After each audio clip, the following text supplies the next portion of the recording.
In today's video, I'm going to teach you how to check spelling in DocHub. By the end, you'll know exactly how to catch typos while you type, and how to quickly fix or approve words so your document looks polished. First, it helps to understand how spell check works in DocHub. DocHub itself doesn't have a standalone spell checker built into the app.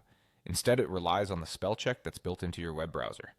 That means the quality of your spell checking depends on whether your browser has the feature enabled and which languages you've selected. The good news is that most modern browsers have spell check turned on by default, so you may already be covered. Let's quickly confirm your browser is set up the right way.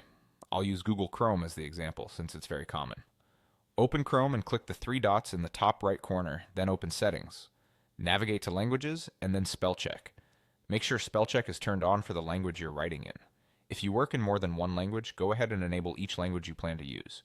That way your browser can flag misspellings accurately while you're editing in DocHub. If you make any changes here, it's a good idea to return to DocHub and refresh the page so the settings apply right away. Now back in DocHub, start typing in any text field or text box. When the browser thinks a word is misspelled, it will underline it in red. That underline is your prompt to review the word. To fix it, right-click directly on the underlined word. You'll see a small menu with suggested corrections. Choose the correct spelling and the word will be updated instantly in your document. Sometimes the browser flags a proper name, a specialized term, or an abbreviation that you know is correct.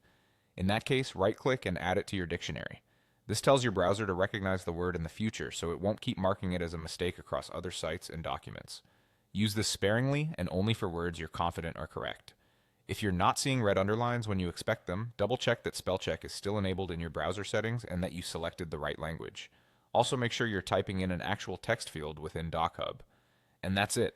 With your browser's spell check enabled, DocHub will underline typos as you type, and you can correct them or approve recognized terms with a quick right click.